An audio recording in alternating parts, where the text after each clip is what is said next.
Salibonani lonke my viewers and subscribers AVG Reality Channel. Igama ngixolisi isibongisa kwaNcube. Ngithe mina angeke ngikhulumisane lalabo abangithumele ama message ngodaba lweZimbabwe Exemption Permit. Bedinga ukwazi okuthile. Kukhanya kulabantu abakhuthayo ezinye izinto esizipostayo. Kube labanye futhi njalo abasuka bakhangwe izinto abazibona kuma social media, babuye njalo balalele ezinye izixwayiso abazithola ebantwini abangazizisiyo kakhulu ngokuthi kahle kahle kwenzakalani kumbe kufanele benzeni ngendaba zama waiver kunye lama permits, njengoba sokule permit entsha esikhona kukanti abanye besalinde ama waiver. Ngakho ngizathanda ukuthi khulume kabanzi ukuthi yisiphi istage esikiso, yini okufanele yenziwe, ikakhulu kulabantu asebehlangane kakhulu lembono eminingi ehlukeneyo ukuthi sebedideke ingqondo. Yilabo engifuna ukuthi ngikhulume ngabo namhlanje.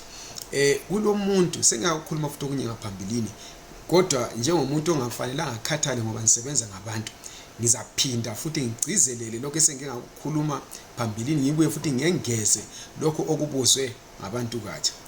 Umbuzo waqala uthi wona kungakuliqiniso yini ukuthi uMinister of Home Affairs ulokho esiya ecourt ngodaba lwe Zimbabwe Exemption Permit? Iqiniso elikhona ukuthi lizakhumbula ukuthi uMinister wahanjiswe ecourt yi-organization ezimeleyo kumbe ngithi emele amalungelo oluntu ethiwa yi-Helen Suzman Foundation HSF ngomnyaka ophelileyo. Inhlanganiso le yathi yona uMinister ukhansile ama-Zimbabwe Exemption Permit ngendlela engayisiyo. Bathi bona okokuqala akanikezanga abantu isikhathi sokuthi bazilungiselele ngokukhansela kwalama permit. Bebecabangela ukuthi ama permit azangezelelwa, kodwa batshelwa nge-last minute ukuthi hayi ama permit asabi khona. Kwabuye futhi yathi yona uMinister akazange akhulumisane lalabo abaphethe ama-Zimbabwe Exemption Permit anduba athathe lesi sinqumo. Akazange akhulumisane lokho ukuthi ngama-stakeholders okugoqela ama-organizations uMinister ayekhulume lawo al-representa ama-migrants, ikakhulu ama-Zimbabweans, angama-organization uhulumende wase-South Africa owayeqale wakhulumisana lawo before afake iZimbabwe Special Permit kumbe Documentation of Zimbabwean Project ngo-2010, oyikho lapho kwazalwa khona la ama-permit esilawo. Kungakho kwathiwa labo abantu awuzange kwakhulunyiswana labo futhi labo ukuthi batshelwe ukuthi nantu ukudaba esesilufaka phambi kwenu sithatha sinqumo bani, ngoba lesi sinqumo bekumele sithathwe kundawonywe, kuhlangenwe kuyimbumba, njengoba kwathathwa isinqumo sokuthi akuyekhulunywa lecabinet ukuthi nikeze ama-Zimbabweans akuqala i-amnesty labana bebesebenzisa ama-documents abathola ngesingunde awalapha eSouth Africa. Lizakhumbula ukuthi kulabanye abafika 5,000 abasebethathelwe ama-ID ase-South Africa besebhoda bevela eZimbabwe, bethathelwe ama-passport ngoba besebenzisa ama-ID ase-South Africa abathole ngesingunde. Kwathiwa bathi nxa bethathelwa kwathiwa silipha i-amnesty ukuthi alisoze libotshwe biselani lama-ID, kodwa in return silinikeza ama-permits azalivumela ukuthi libe lapha for 4 years, lisebenza lapha eSouth Africa, liphila lapha eSouth Africa, lifunda lapha eSouth Africa, kumbe lisenza amabhizimusi la eSouth Africa. Akukhulunyiswananga labo bantu. Ungakho ama-organizations lawo akhala i-Helen Suzman yasihambisa udaba lolu ecourt. I-court yasifika yona yathi i-North Gauteng High Court yathi yona ehlele Pretoria, yathi uMinister lokhu awenzileyo akukho emthethweni njalo akuhambisani lesisekelo sombuso wezwe lase South Africa. It's illegal, it's unconstitutional. Kwabuye kwathiwa kuyachithwa, ukuthi ukuthi ngesilungu is null and void. Kodwa uMinister wathi yena akayi kuluthatha lolu daba elele phansi, is not going to take it lying down. Uzoludlulisela phambili enkantolo ephezulu, waluhambisa enkantolo ephezulu efuna stay of execution, wehluleka ku same court le ebimthole ehambe eceleni kwendlela yomthetho. Wathi uzokuya phambili futhi waya eSupreme Court of Appeal, layo ifike yamchitha emalangeni ambalwa adlule kulona leli viki, bona kuleli viki kumbe kuleli liphelileyo, kodwa emalangeni angafiki 5 adlulileyo ifike yamchitha uminister enkantolo, ngicabanga ngomvulo. So uthe yena usesiya eConstitutional Court. IConstitutional Court isingafika imchithe, kodwa lokho akutsho ukuthi kukhona osokutshintshile, ngoba uchithwa nje ecourt kuthiwa akazange wathatha isikhathi sakhe ukuthi atshele abantu ukuthi ama-permits la asarenewa, njalo kazange enze lokho kuthiwa ngama-consultation, ukukhulumisana labo kuthiwa ngama-stakeholders njengoba ngisengichazile. Ayimchithanga ukuthi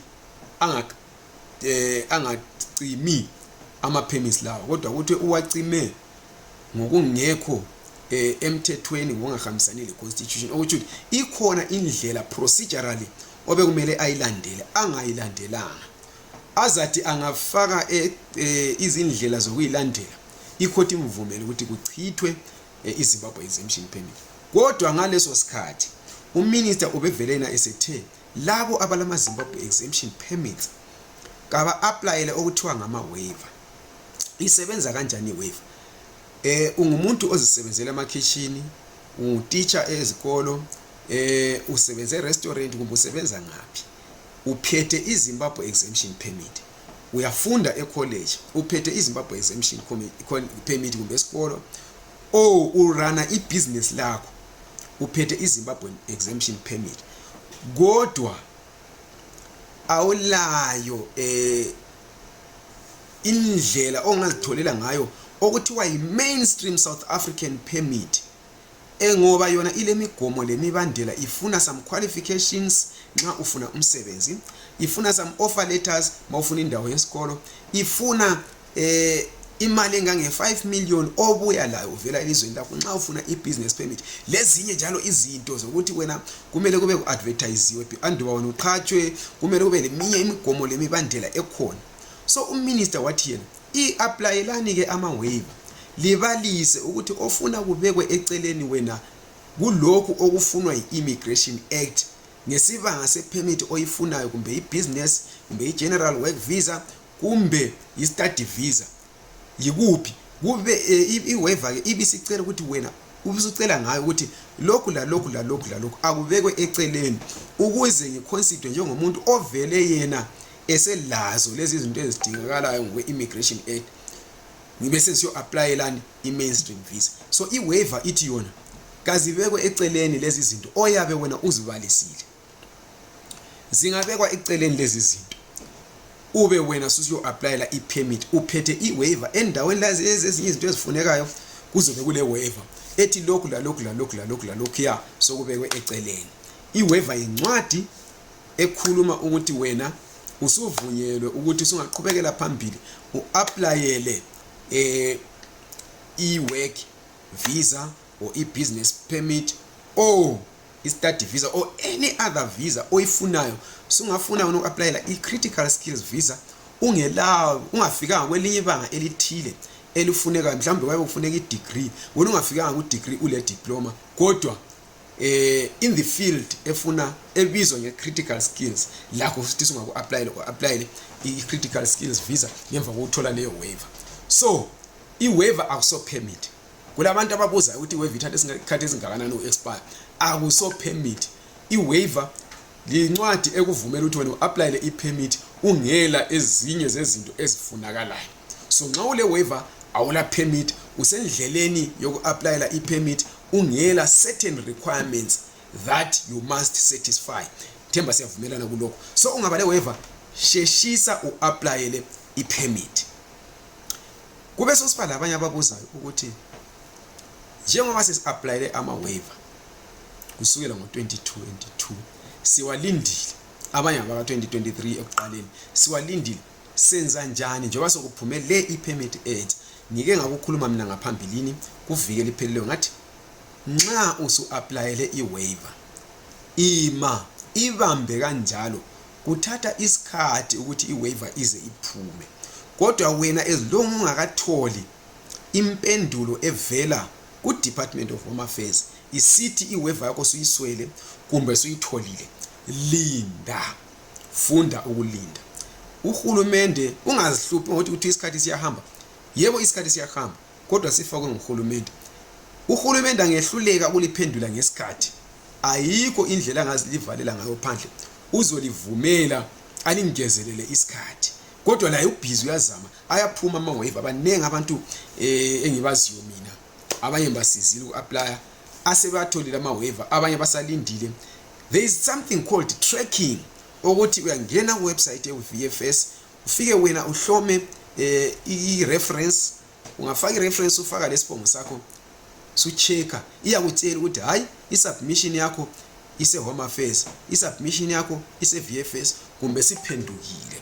Nxa kuyikuthi wena sowatshintsha ifoni kumbe awula email wayisebenzayo ungacheka ngalezo ndlela.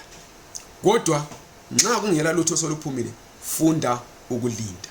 Ma wena uapplyele iwaiver wabhadala buka i-appointment uhambise lawo ma-documents afunakalayo.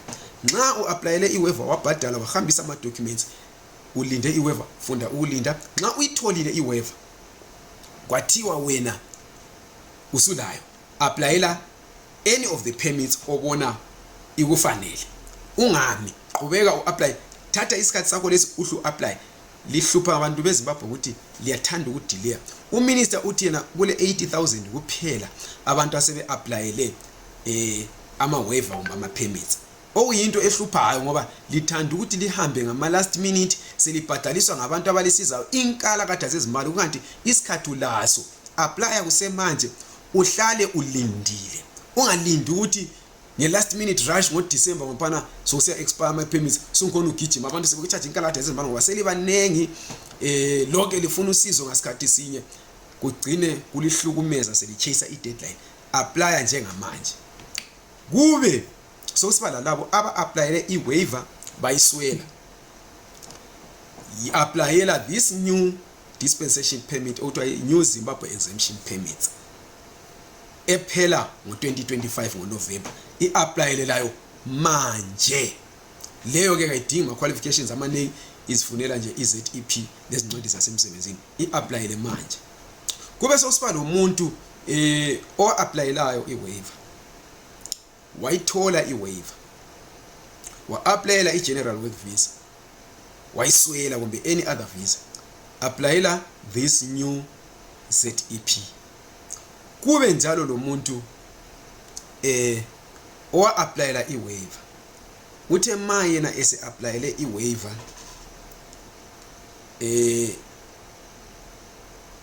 wathola i-waiver ngegama le-company abesebenza kiyo ngaleso sikhathi.